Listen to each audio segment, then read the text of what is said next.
Unit সরকারকে আমি আগেই সন্দেহ করতাম, এই লোকটা এনজিওর লোক, এই লোকের চারপাশে তো বেশ্যারা আছে, বড় উচ্চারা আছে, বড় ধর্ষক পাশে আছে। মুসলমান না, ভারতের হাজারো দেশ ভিত্তিক মানুষ আছে যারা মুসলমানদের সঙ্গ দিবে, মুসলমানদের সাথে একসাথে কাজ করবে, মুসলমানদের সাথে একসাথে আন্দোলন করবে এবং মোদী সরকার উৎখাত করে ছাড়বে ইনশাআল্লাহ। আমি জাতিসংঘকে বলবো, বিশ্ব মানবাধিকার সংস্থাকে বলবো, মুসলমানদেরকে যে নির্যাতন করতেছে আপনারা কি দেখেন না? আপনাদের চোখে পড়ে না? মুসলমানের নির্যাতন বন্ধ করেন, নয়তো এমন সংগ্রাম এমন আন্দোলন শুরু হবে যা যে আগুন জ্বলবে, যে আগুন নিবানোর ক্ষমতা কেউ রাখবে না। আর বাংলাদেশের কথা বলতেছি, নারী নীতি, ওটা নারী নীতি নয়, বেশ্যা নীতি। আমি প্রথম যখন ইউনিট সরকারের সাথে দেখা করতে গেছিলাম, এই আমার সামনে আছে আমার মহাসচিব, যুগ্ম মহাসচিব, অনেক কথাবার্তা বলার পরে আমি স্পেশাল বলেছিলাম, জনাব কোন অবস্থাতেই পাশ্চাত্যদের কোন আদর্শ নীতি সংস্কৃতি আমাকে চাপিয়ে দিবেন না। আমার আগেই সন্দেহ ছিল, আমি আগেই সন্দেহ করতাম, ইউনিট সরকারকে আমি আগেই সন্দেহ করতাম, এই লোকটা এনজিওর লোক, এই লোকের চারপাশে তো বেশ্যারা আছে, বড় উচ্চারা আছে, বড় ধর্ষক পাশে আছে। আমি একজন প্রথম বলেছিলাম, পুরাণ প্রেম ভোলা যায় না। ইউনিট সরকারের সাথে যে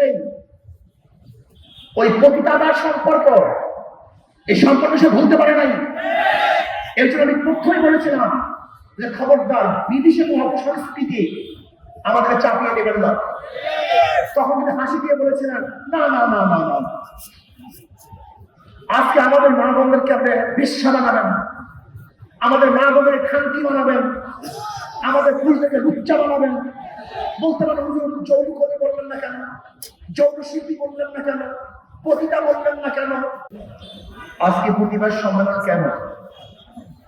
ভারতে মুসলমান একের পর এক নির্যাতন হচ্ছে, কাশ্মীর অবৈধভাবে দখল করেছে, হায়দ্রাবাদ একসময় স্বাধীন ছিল, ভারত সেজন্য দখল করেছে, মুসলমানদের বাবরি মসজিদ ভেঙে চুরমার করে ফেলা হয়েছে, গিয়ামতি মসজিদের নিচে শিবের লিঙ্গ পাওয়া গেছে, মুসলমানদের বহু মাদ্রাসা, এই আসামেও বহু মাদ্রাসা বন্ধ করা হয়েছে, আমাদের মুসলিম নারীদেরকে ভারতে অবৈধ ধর্ষণের পর হত্যা করা হয়েছে,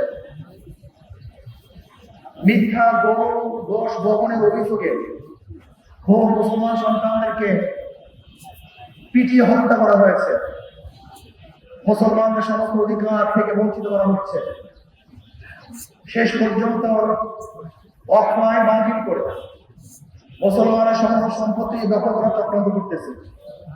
আপনারা জানেন ভারতের মধ্যে 9,40,000 একর, প্রায় 10 লক্ষ একর জমি, প্রায় 10 লক্ষ একর জমি অক্ষ, যে অক্ষত জমির মধ্যে মুসলমানদের প্রতিষ্ঠান, মসজিদ, মাদ্রাসা, কবরস্থান, এতিমখানা, বিভিন্ন দাতব্য চিকিৎসালয়, এই সমস্ত মুসলমানদের অক্ষত জমিকে সরকার দখল করার চক্রান্ত করতেছে। এক কথা চিহ্ন করে মুসলমানদেরকে ভারতে উৎখাত করা যে নীল নকশা মোদী এঁকেছে, এটা খুব ভয়ঙ্কর। আমি মোদী সরকারকে স্মরণ করিয়ে দিতে চাই, ইন্ডিয়ান গেটে দেখুন 90,000 মানুষ মৃত্যুবরণ করেছিল ব্রিটিশ আন্দোলনে, এর মধ্যে প্রায় 63,000 মুসলমান। 90,000 মানুষ মৃত্যুবরণ করেছে, এর মধ্যে সে ইন্ডিয়া গেটের মধ্যে মুসলমানদের সংখ্যা প্রায় 63,000।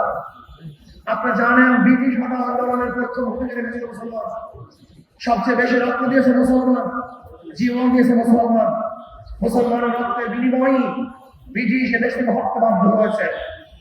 আমি মোদী সরকারকে বলবো, মুসলমানদেরকে উৎখাত করবেন, ওই দেশ তো মুসলমানদেরই ছিল। আপনারা জানেন 1923 সালে দিল্লি যখন ব্রিটিশ দখল করে, সে দিল্লির মাস্তানটা কে ছিল? জাফর, এই জাফর মুসলমান ছিল। আপনারা জানেন যে এই বাংলা থেকে সিরাজউদ্দৌলাকে যে ব্রিটিশ ঘাত করেছিল, সেই মস্তানও ছিল মুসলমান, কাজী শাসক ছিল মুসলমান। মুসলমান থেকে ব্রিটিশ দেশ দখল করেছে। যদি আবার দেশের ক্ষমতা আসা, তাহলে মুসলমানই আসার কথা ছিল। সেখানে জুলুম করা হয়েছে, অবিচার করা হয়েছে। কাশ্মীরে যে হত্যাকাণ্ড হয়েছে, আমরা হত্যার বিচার চাই। আমরা প্রত্যেকটা অবৈধ হত্যার বিচার চাই।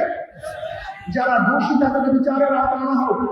তার মানে এই নয় যেমন একটা হত্যাকাণ্ডকে কেন্দ্র করে অজাচারীদের সমস্ত মুসলমানদের আক্রমণ করবেন, মুসলমানদের ঘর বাড়ি জ্বালিয়ে দেবেন, মুসলমানের সম্পদে দখল করবেন, মুসলমানদের নির্যাতন করবেন, মুসলমান মা বোনদেরকে ধর্ষণ করবেন, মুসলমান বাচ্চাদেরকে হত্যা করবেন।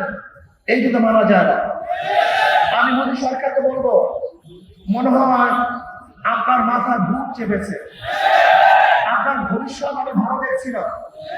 যদি মুসলমান ক্ষিপ্ত হয়, সরকারি হিসাবে 20 কোটি মুসলমান, কিন্তু 20 কোটির চেয়ে অনেক অধিক মুসলমান কিন্তু ভারতে বসবাস করে। আমাদের সবার মুসলমান হিসেবে শক্তিশালী, কিন্তু মুসলমানরা কিন্তু সেই দেশটাকে নিজের দেশ মনে করে। তারা এই কথা মনে করে না যে ভারত অন্য দেশ। ওই দেশে তারা থাকতে চায়, ওই দেশে তারা ঘুরতে চায়, ওই দেশে উন্নয়ন করতে চায়। তারা মুনাফেক নয়, তারা দেশকে বিক্রি করতে চায় না। কিন্তু আপনারা যারা দেশকে ধ্বংস করার চক্রান্ত করতেছেন, যদি মুসলমান জাগ্রত হয়,